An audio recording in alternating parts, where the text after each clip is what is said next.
मैं हूं आलिया, आप देख रहे हैं ब्रेकिंग बैरियर्स। आप सबको अपने प्रोग्राम में वेलकम करती हूं। जनाब, आज हमारे साथ कुछ दिन के वक्फे के बाद एक मर्तबा फिर मौजूद हैं जनाब साजिद तार साहब, जो कि पॉलिटिशियन हैं और पॉलिटिकल एनालिस्ट हैं। वॉशिंगटन डीसी से हमारे साथ मौजूद हैं। साजिद साहब, thank you so much for joining my show sir. My pleasure. Thank you, Alia. Thank you so Sajid साहब, दो तीन जो चीजें हैं बड़ी तेजी से चल रही हैं और बहुत तेजी से पाकिस्तान के हालात तब्दील हुए। मेरी आपसे बात नहीं हो सकी क्योंकि मैं आउट ऑफ कंट्री हूँ। मुझे ये आपसे पूछना है, इस वक्त मैं दो चीजों पे आपसे बात करूँ। एक तो सबसे बड़ी बात, आप जानते हैं अपॉइंटमेंट जो नहीं हुई है। ठीक है जनाब, हमारे नए आर्मी चीफ आ गए, जो साबिक है वो जा रहे हैं। अच्छा, इसके ऊपर जहां हमने देखा कि पाकिस्तान की मैं समझती थी कि पॉलिटिकल टर्मोइल कम हो जाएगा, हालांकि आपने कहा था कि अभी ये मसाइल हल नहीं होंगे, तो वैसे ही हुआ। तो एक तरफ पाकिस्तान के अंदर जहां ये चल रहा है कि इमरान खान ने कह दिया कि असेंबलियां तोड़ देंगे, और इस तरह के जो मामला है, वहीं पर हम ये देख रहे हैं कि जो हमारे हमसाया ममालिक है उनकी उनकी तरफ से काफी कंसर्न शो किए जा रहे हैं इस तरह की पॉलिटिकल सिचुएशन पे। जैसे कि मैं देख रही थी कि सर एनडीटीवी पे एक इस तरह का आर्टिकल आया हुआ था जिसमें इंडिया की तरफ से कहा जा रहा है कि पाकिस्तान आर्मी चीफ रिकॉर्ड, यानी कि and why it's so irrelevant to India, जिसमें उनका कहना ये है कि appointment could have a crucial impact on the future of Pakistan's fragile democracy and whether relations with India are allowed to improve। यानी कि क्या पाकिस्तान और भारत के ताल्लुकात इसके बाद असर पड़ेगा। तो आप, मैं आपके ऊपर छोड़ती हूँ सर, ओवर टू यू। आप मुझे बताइएगा इसके ऊपर आप क्या कमेंट करना चाहेंगे। देखिए, हमारे जो नए आर्मी चीफ साहब हैं उनका मैं पहले थोड़ा सा बताना चाहूंगा कि उनका करियर कैसा रहा है। He is a very professional soldier. He is, और ना सिर्फ उन्होंने सोर्ड ऑफ ऑनर लिया, हलाल इम्तियाज भी होल्ड करते हैं। हाफिज कुरान है, बचपन में उन्होंने कुरान पाक हिफज किया। फिर सऊदी अरेबिया में when he was a military attache in the embassy of Pakistan, वहां जाके उन्होंने फिर 3 साल बल्कि मुसलसल, जब छुट्टियां होती थी तो वो पाकिस्तान नहीं आते छुट्टी लेकर, वो वहीं अपने कुरान पाक को समझ रहे थे कि this was his understanding, may be he is forgetting Quran पाक, तो उन्होंने किया उनका। और दूसरा, जब वहां पे थे तो he developed a very good relationship with Saudi administration और उनके रैंक्स जो आर्मी के हैं। उसके बाद दूसरा जो एक की उनके पास ओहदा था, वो नॉर्दर्न एरियाज में रहे when he was a major general. तो वहां पे उनके relationship, because CPEC was going on, तो he develop a very good relationship understanding with the Chinese. और उसके बाद मैं समझता हूँ कि वाहिद इस वक्त चीफ हैं जो आईएसआई और एमआई, वेरी यूनिक सिचुएशन है, दोनों को सर्व कर चुके हैं। और तीसरा, he is very serious person. Serious से मुराद है कि he believes in things on merit. और इस तरह की चीजें जब आती हैं तो ना सिर्फ भारत को भी जाहिर अल्टीमेटली उन्होंने भी क्रिटिसाइज करना है किसी ना किसी चीज, किसी हवाले से, और पाकिस्तान के अंदर भी इन चीजों के बारे में लोग प्रिकॉशन भी ले रहे हैं, कुछ लोग डर रहे हैं, कुछ हमारे जो आर्मी के लोग रिजाइन कर रहे हैं, कुछ इस तरह का एक इज़्तिराब सा है। और दूसरा, पाकिस्तान के अंदर से भी कहा जाता है, कुछ लोग उनको कहते हैं कि he is a Kashmir expert, ये भी टाइटल उनके पास, कुछ लोग उनके बारे में ये कह रहे हैं। तो ultimately this is what is background. लेकिन और दूसरा, जहां से रावलपिंडी से हमारे इस वक्त लोगों ने बड़ी रिसर्च की है, ढेरी हसनाबाद जहां से वो बिलोंग करते हैं, वहां जाके लोगों ने बड़ी रिसर्च की है, लेकिन he belong to a very noble family. एक तो जलंधर से हैं, दूसरे आर्मी चीफ हैं जो जलंधर से हैं ज़ियाउल हक साहब के बाद। लेकिन ढेरी हसनाबाद जाके जब लोगों ने सारी रिसर्च की तो he has a very humble background. वो जिस तरह आर्मी जनरलों के, जिस तरह चकवाल के अंदर जमीनों के आसपास बाड़े लगी हैं, जिस तरीके से अब वो भी स्टोरियां सामने आ रही हैं कि लैंड ओनरशिप है हमारे लाला सहराई के पास बहुत ज्यादा, तो वो comparatively here is a very humble background. इनके वालिद जो थे सरवर साहब, सैयद सरवर साहब, he was a head master to the primary school. और उनके पास इनके पास एक और मैं समझता हूँ यूनिक चीज ये है कि इनके बहनोई शहीद हैं in during serving in the air force. इनके एक भाई जो है वो अभी तक टीचर हैं, एक भाई इनके दूसरे जो है वो आर्मी में है। लेकिन he is a serious person, he is not a casual or relaxed kind of person. Physically fitness, दौड़ लगाते हैं काफी, he is a runner। लेकिन कंसर्न भारत का, तो मैं जिस तरह कहता हूँ कि कंसर्न, अफसोस के साथ ये कहना पड़ेगा कि दर हकीकत भारत इतना बड़ा है टेरिटोरी वाइज, क्योंकि वहां पे मुसलसल इलेक्शन चलते रहते हैं। और ये एक अफसोसनाक बात, is not good for India इधर। अब मैं ये नहीं कहूंगा कि पाकिस्तान के लिए नहीं अच्छा, ये भारत के लिए अच्छा नहीं है। Using Pakistan, using the name Islam, using Muslims living in India to gain the votes, तो पॉलिटिकल पर्पसेस के लिए यूज करना इन चीजों को मैं समझता हूँ ज्यादा मुनासिब नहीं होगा। जिस तरह अमित शाह साहब ने 25 नवंबर को उन्होंने कहा कि जस्टिफाई किया कि मोदी साहब जब गुजरात में थे तो उन्होंने लोगों को मारा, तो देखें उसके बाद गुजरात जो है वहां पे उसके बाद दंगे नहीं हुए, मुसलमान हिंदू दंगे नहीं हुए। उस पर उन्होंने पॉलिटिकल माइलेज गेन करने की कोशिश की है। मेरे ख्याल है इसको इससे इज्तनाब करना चाहिए। It divides people more further on versus unite. जी सॉरी टू कट यू, लेकिन इसमें ये होता है कि क्योंकि बॉर्डर्स मिले हुए और आप जानते हैं दोनों के ताल्लुकात कैसे हैं, तो इस तरह की जब चीजें होती हैं और पाकिस्तान में आपको पता है जो हमारा माजी है इस हवाले से, तो इस वजह से भी शायद उनको कंसर्न्स रहते हैं कि यही कहा जाता है कि जी नजर है हमारी इन मामलात पर। तो आप समझते हैं कि दोनों मुल्कों के इस जो अब सेटअप एक बना है इसमें दोनों मुल्कों के ताल्लुकात बेहतर होंगे? देखें उसमें बाजवा डॉक्ट्राइन जब उसके बारे में सोचा जाए तो बाजवा साहब was very serious and interested in having dialogue with India, और जिसमें इमरान खान साहब रोकते रहे हैं, वरना हमारे जो एस्टेब्लिशमेंट थी they were thinking that we need to normalize our relationship। लेकिन यहाँ पे मैं ये जरूर ये कहना चाहूंगा, और इस वक्त Alia pressure is from the India Bharat side, it's not a pressure from Pakistan side, because Pakistan is going through their political instability, और एक पार्टी जो है ताकतवर वो रोजाना घेराव जलाव कर रही है। पाकिस्तान इस वक्त नहीं बोल रहा, आवाजें आ रही हैं दूसरी साइड से, तो उनमें मजीद अगर इजाफा करेंगे तो जाहिर यहां से भी करेंगे, लोग उसको काउंटर करेंगे। अब मैं दो तीन चीजें इसमें मजीद आगे फर्दर इसमें चाहूंगा कि दोनों मुमालिक की तरक्की पॉसिबल सिर्फ इसी वजह, इस चीज के अंदर ये पिन्हा है कि ये एक दूसरे के साथ रिलेशनशिप ठीक करें। देखिए मैं हमेशा कहता हूं ये बिल्कुल ठीक है, भारत तरक्की कर रहा है, लेकिन क्या वो चाहेंगे कि उनके पास अड़ोस पड़ोस में फिर दोबारा आग शुरू हो जाए, फिर ये इस तरह के फिर उनके भी सोर्सेज बर्न होंगे इन चीजों में और उनकी तरक्की भी रुकेगी। तो एक तो वो एलिमेंट है। दूसरा ये जो बार बार मैंने इसके बारे में बड़ी डिटेल स्टडी की है, दो शख्स, एक उनकी भारत की तरफ से एक बयान दिया गया कि वी कैन टेक पीओके, और दूसरा वहां से उनके जो डिफेंस मिनिस्टर है उनकी तरफ से आज से महीना पहले कहा गया कि वो कैन हमने कश्मीर लेना है। अगर ये भूटान होता, अगर ये नेपाल होता, अगर ये बांग्लादेश होता तो ये सूट कर जाती थी, ऐसी बात है। यहां पे मैं समझता हूं पॉलिटिकल इंस्टेबिलिटी है, क्राइसिस है, लेकिन ये बिल्कुल ना सोचें कि पाकिस्तान जो है 6 लाख फौज है उनकी, और they have atomic assets as well. मैंने इस पे बड़ी रिसर्च की पिछले दिनों में, and I come across certain things कि अब कन्वेंशनल वॉर नहीं होगी। अब अगर किसी ने इस तरीके से गए तो वो ना पाकिस्तान रहेगा ना, लेकिन और भी इसके बड़े सीरियस कॉन्सिक्वेंसेस इस रीजन में। आई स्टडीड, मैंने दोनों बयानात को, उनके फॉरेन मिनिस्टर और खासकर उनके आर्मी के बयान के बाद मैंने स्टडी की है। I try to put in my mind कि let's see if it happens, let's see if it starts, where we gonna go afterwards.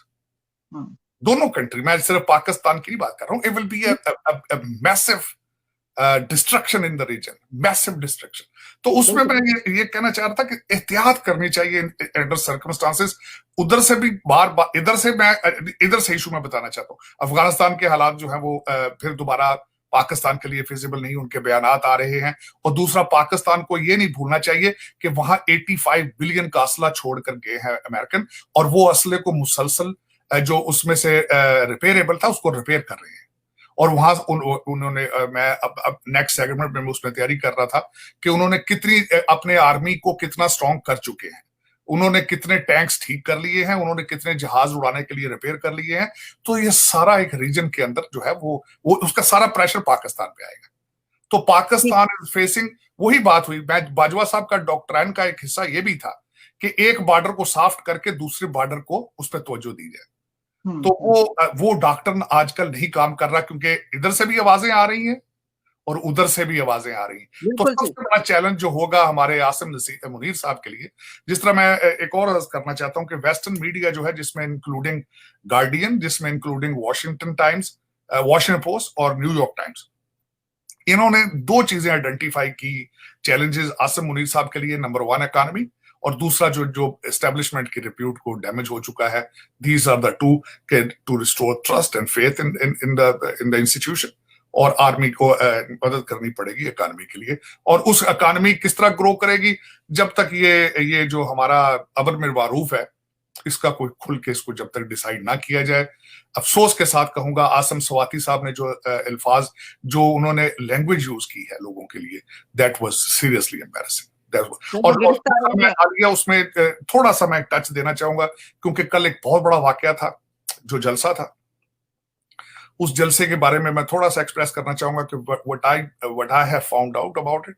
वो क्या था कि खान साहब जब जहाज से आए, उन्होंने हेलीकॉप्टर पे बैठ के जायजा लिया तो ही परेशान हो गए थे, नीचे लोग ही नहीं थे, और उसके गुस्से में आके उन्होंने कहा है कि मैं मुलाकातें शुरू करूंगा, मैं दोनों असम्बलियों से निकलूंगा। लेकिन वहां पे एक और सबसे ज्यादती वाली बात जो हुई है कि शहबाज शरीफ साहब की जो, शहबाज गिल की जो तकरीर थी, वो बच्चियों के सामने करने वाली वो तकरीर नहीं थी, लेकिन मोरालिटी की धज्जियां उड़ाते हैं ये लोग, और फिर साथ अपने जलसों के ऊपर लिख देते हैं कि अमल बिन मारूफ। ये ज्यादती, आप एक लाइन को पकड़े, या मोरालिटी देखे ना, बच्चियों को किसी को खान साहब मुसलसल कहते हैं जी फैमिलियां लेकर आओ, जब बच्चियां सामने बैठी हो तो वहां सामने जोकर नहीं खड़े करते, जो कि बिलो द बेल्ट। खास उस शहबाज गिल ने बार बार ये कहा है कि हम शलवार पहन लें, हम शलवार पहन लें, ये ज्यादती की। और जो उसके बाद आजम स्वाति साहब कहते हैं खुद को मैं 74 साल का तहज्जुद गुजार हूं, और लेकिन जो जुबान इस्तेमाल की उन्होंने बाजवा साहब के लिए और दूसरे लोगों के लिए, दैट वाज एम्बैरेसिंग। ट्विटर मैं उनके ट्वीट मुझे आए पाकिस्तान से, इट वाज एम्बैरेसिंग। लेकिन इन सर्कमस्टांसेस गिरफ्तार हो गए, साजिद साहब गिरफ्तार हो गए। हो गया, बल्कि उन्होंने जाने से पहले, गिरफ्तारी देने से पहले भी एक भाषण दिया अपने दरवाजे पे खड़ा होके। लेकिन उसके बाद देखें इस वक्त साजिद साहब आगे मेरा सवाल भी आप ऐड कर लें सर। ये जो है इस वक्त इमरान खान कह रहे हैं कि असेंबलियां तोड़ देंगे, और इतना आसान तो है नहीं, क्योंकि फिर असेंबली तोड़ेंगे तो ठीक है, फिर ही इलेक्शन की तरफ जा सकेंगे, तो उनके पास वो सपोर्ट भी नहीं रहेगी। तो क्या आप देख रहे हैं कि इलेक्शन जल्दी होंगे? ये जो हालात चल रहे हैं इस पे काबू पा लिया जाएगा, ताकि हम किसी और तरफ भी तवज्जो दे सकें, अपनी कुछ तरक्की की बात भी कर सकें? देखें, इस्तीफों के लिहाज से आज एक सीनियर नून लीग के लीडर ने कहा है कि इस्तीफों का आगाज आप आरिफ अलवी साहब से क्यों नहीं करते। एक तो उन्होंने ये कहा है, दूसरा कल सनाउल्लाह साहब ने रिबटल दिया इनकी स्पीच के बाद, उन्होंने कहा कि सूबा सरहद के अंदर हम गवर्नर राज लगा देंगे, यहां वोट ऑफ नो कॉन्फिडेंस देके हम छुट्टी करा देंगे। और दूसरा, इस वक्त नवाज शरीफ साहब जो हैं वो he is not interested in, और दूसरा नून लीग और PDM is not interested in having elections before time. और मेरे ख्याल में आलिया इस वक्त मैं इससे डिसएग्री करता हूं कि इलेक्शन इज द सोल्यूशन। मैं इससे डिसएग्री करता हूं। आपकी इकोनॉमी इस वक्त सोल्यूशन है। सिर्फ ये वजह इस वक्त आप इन हालात पे पहुंचे इसलिए हैं क्योंकि आपने एक पार्टी को, एक इंसान को एक एक्सक्लूसिव लाइसेंस दे दिया है। आप यही जलसा जब अलवी साहब के हमारे रिजवी साहब का बच्चा लेकर आया था, your attitude was completely different with them. यही आवाजें जब पख्तूनस्तान से अब हमारे केपीके से उठती हैं, they have a different consequences. लेकिन एक बंदे को आपने सर पे चढ़ा चढ़ा के आपने अपने मुल्क का सत्यानाश कर लिया है। मैं जिसको फोरकास्ट करता रहा हूं कि हमारी एस्टेब्लिशमेंट अंदर से डिवाइडेड है, और उसको मुसलसल सपोर्ट आ रही थी, उसको ऑक्सीजन आ रही थी कहीं से, और उसने पाकिस्तान को तबाही के धाने पे लिया है। मैं एक मिसाल ही दे देता हूं, आप आंखें बंद कर लें कि आज शाम को इलेक्शन हो गया, यही सोच लें मैं मफरूजे के लिए। आज शाम को इलेक्शन हो गया, कल सुबह इमरान खान साहब आ गए, असम्बलियां उन्होंने टेक ओवर कर ली, मुराद सईद को उन्होंने बना दिया है, आशिक अवान वापस आ गई है, जुल्फी बुखारी वापस आ गया है, उस्मान बुजदार वापस आ गया है, जैदी साहब वापस आ चुके हैं, शहबाज गिल साहब डिप्टी प्राइम मिनिस्टर बन चुके हैं। ये सोल्यूशन है पाकिस्तान का। अब इस वक्त मसला, इस वक्त इशू ये है, मैं भी यही गीत गाता था जो आज लोग गा रहे हैं, लेकिन अब इनका 3.5 साल का ट्रैक रिकॉर्ड मौजूद है। तो जो 3.5 साल में डिलीवर नहीं कर पाए, अगले 5 साल में कर लेंगे वो डिलीवर। ये सोल्यूशन है पाकिस्तान का। आप या तो आप किसी और को नया ड्रामा रचाएं, आप इमरान प्रोजेक्ट था, अब कोई और जुल्फी बुखारी प्रोजेक्ट ले आए, आप उस्मान बुजदार प्रोजेक्ट ले आए, कोई और नया प्रोजेक्ट, कोई और रास्ता दिखाएं ताकि कौम को धोखा दिया जा सके, कोई और नाम कर ले। जी जी साजिद साहब, अभी जो आप बात करते हैं, जिस तरह देखिए, इनको लाना है तो 3 ही पार्टियां इलेक्शन लड़ेंगी ना। अगर सियासत के करनी है, ये तीनों एस्टेब्लिशमेंट के बच्चे हैं, ये तीनों एस्टेब्लिशमेंट ने पैदा किए हैं, भुट्टो, नवाज शरीफ और ये। अब तीनों बच्चों को इलेक्शन कराएंगे, इनमें से गंद इकट्ठा होगा, यही पुराने एमएनएज, यही पुराने एमपीएज आएंगे जिनकी स्टोरियां और ट्रैक रिकॉर्ड आपके पास मौजूद है। तो क्या ये सोल्यूशन है पाकिस्तान का? ये सोल्यूशन नहीं है पाकिस्तान का। सबसे पहले लॉ एंड ऑर्डर, स्टेप देखे, मैंने बड़ा रिसर्च की, एक एक लफ्ज को मैंने सोचने की कोशिश की जो बाजवा साहब ने किया है स्पीच दी। मैं कंप्लीटली डिसएग्री करूंगा बाजवा साहब की जो आइडियोलॉजी है। एक तो एक सियासी बयान है कि हमने सियासत से निकल जाना है। सियासत से निकलना, फिर कारोबार किस तरह चलेगा आपका? आप तो पाकिस्तान में बहुत बड़े कारोबार के मालिक है, हमारी इस्टेब्लिशमेंट जो है, उसको किस तरह चलाएंगे आप? उसके बाद दूसरा क्वेश्चन ये आता है, क्या फौज की इन्वॉल्वमेंट के बगैर ये सियासतदान चल पाएंगे? क्या इनकी इन्वॉल्वमेंट के बगैर पाकिस्तान चल पाएगा? जब किसी पाउडरी की हीरोइन बंद करते हैं तो वो ज्यादा चांसेस होते हैं विड्रॉल से मर जाता है वो। ये बच्चे जो पैदा पाउडरी किया आपने, तो ये तो मर जाएंगे आपके बगैर, क्योंकि आप तो उठा उठा के लोगों को असेंबली में लाते हैं। आप सेनेट के इलेक्शनों में आपने कैमरे लगा दिए थे वहां पे। तो ये सियासत के जो ये लूली लंगड़ी जो एक एक वो कहते हैं ना कंट्रोल्ड डेमोक्रेसी, ये हाजी साहब आपके बगैर नहीं चल सकती। मेहरबानी फरमाएं और इसको कंट्रोल करें। इन बच्चों को बिठा लें अपने पास कमरे में, इनको कहें कि यार देखो मुल्क तबाह हो गया, खत्म हो गया, छुट्टी हो गई, और कोशिश करें कि इनको कहें जो कमरे में जिन लोगों को बिठाना है उनकी पहले सिटीजनशिपें चेक करें, और उनको भाभी अगर इलेक्शन लड़ता है तो बीवी बच्चे वापस लेकर आओ इस मुल्क के। लेकिन somebody has to take this initiative। अब आपके पास गलती की गुंजाइश मौजूद नहीं है। 7.5 7.7 इतने आपके एसेट्स रह चुके हैं। ये बिल्कुल गलत बात है। डार साहब कह देते हैं we are not close to bankruptcy, लेकिन देखें चाइना आपसे काम नहीं कर रहा, अफगानिस्तान आपको थ्रेट दे रहा है, भारत आपको थ्रेट दे रहा है। खान साहब ने खुद कल अपनी तकरीर में कहा, मैं जिधर जाता हूं पैसे मांगते शर्मिंदा होता हूं। पैसा दे ही नहीं रहा को आपको बंदा, क्योंकि लोग इकोनॉमी स्लगिश है, सप्लाई चेन रिस्टोर नहीं हो रही। इन्फ्लेशन की वजह से इंग्लैंड के 3 प्राइम मिनिस्टर चेंज हो गए। आपको आदत पड़ी है, आप कहते हैं खैरात में भी दें, सैलाब के पैसे भी लोगों ने आपको नहीं दिए, आप अटामिक थ्रेट करते हैं बार उसको भी नहीं दिए, दहशत गर्दी भी अब लोग आपकी बाय नहीं कर रहे, और सिर्फ एक प्रोडक्ट है आपके पास चीप लेबर बार भेजने की, वो सऊदी अरेबिया कोई ना कोई टुकड़े डाल देता है। लेकिन कितना अर्सा ये गेम चलाएंगे आप? यू आर इन, वो कहते हैं अब आप बंद गली में फंसे हैं। प्लीज अब आप कोशिश करें कि इसको मैनेज किया जाए, मैनेज करें इसको। जिस तरह आप अदालतें मैनेज करते हैं, दूसरे डिपार्टमेंट मैनेज करते हैं, पाकिस्तान को मैनेज करें। सही। अच्छा साई साहब, ये जो बात की जा रही है, एक तरह से आवाज ये उठ रही है कि ये जो सब कुछ नजर आ रहा है, जिस तरह इमरान खान और फिर ये उनके जो फेवरेट्स हैं वो नहीं आ सके, अपॉइंटमेंट हो गई, और फिर कुछ हमने देखा रेजिग्नेशन आने शुरू हो गए, तो ये बात कही जा रही है। और फिर जो ये लॉन्ग मार्च के लिए उन्होंने कहा कोई धरना ही नहीं किया, कुछ भी नहीं किया, खत्म हो गया सब कुछ, कि ये जो है ये प्रोजेक्ट अब बंद हो गया, इमरान खान की ये शिकस्त हो चुकी है, वो कुछ नहीं कर सकते। लेकिन उसी के साथ दूसरी तरफ जो उनके सपोर्टर्स हैं, ये कुछ और ऐसे लोग हैं, वो ये कहते हैं कि अगला प्राइम मिनिस्टर इमरान खान है। अच्छा, वो ये क्यों कहते हैं, और क्या ऐसा हो सकता है? आपको क्या नजर आ रहा है, ये क्या है? देखिए, एक तो जो मुझे नजर आता है, सबसे पहले अगर इलेक्शन हुए अगले साल के दरमियान तो कोलिजन गवर्नमेंट बनेगी। इनको ये सारी सीटें कोई भी पार्टी इतनी नहीं ले सकेगी कि वो अपनी गवर्नमेंट एस्टेब्लिश कर सके। अच्छा। ये बिल्कुल खामख्याली है। मैं छोटी सी इसकी मिसाल देना चाहता हूँ। आज अगर असेंबलियां तोड़ने की बात की पंजाब की, तो देख लीजिएगा पीटीआई के अपने एमपी इनकार कर देंगे, यही इनका साथ नहीं देंगे। उसकी वजह यह है, खान साहब तो बैठे हैं बनी गाला में, बिलियंस डॉलर्स इधर से आ रहे उधर, लोगों ने अपनी जमीनें बेच बेच के इलेक्शन लड़े होते हैं। लोगों ने इस वक्त इन्हीं जाके एड के पैसे लेके गलियां और नालियां बनवा के वोट लेने, ये टाइम इलेक्शन के पास आके। तो खान साहब तो एक बिलियनर हैं, वो बैठे हैं। मेरा मकसद वो तो मुल्क के बादशाह हैं, एस्टेब्लिशमेंट उनको लाइनें देती थी तो उस हिसाब से चलते थे। इतना आसान नहीं है। और दूसरा ये सबसे बड़ी तो बात ये, परवेज लाई साहब भी शायद इनके साथ ना चले, बल्कि कल राना सनाउल्लाह साहब ने कहा कि हमारे राब्ते रहते हैं, बातचीत हम करते रहते हैं। कभी भी नहीं सर, वो कभी भी अपनी वजारत आला नहीं छोड़ी। मैं वही कह रहा हूं कि खान साहब ने कैसी बातें कर रहे थे वजीर आजम, और ये हल भी नहीं है पाकिस्तान का। इन तीनों पार्टियों में से जो कुछ भी है, they don't have any ability to deliver anything. जब तक इनको पता ना हो कि मैंने जो आपको अर्ज की थी कि इनको कमरे में बिठा के इनके सबसे पहले तो नेशनैलिटी है, डुअल नेशनैलिटी है, कैंसिल कराएं, इनके बाहर ईसीएल में डालें इनके नाम का।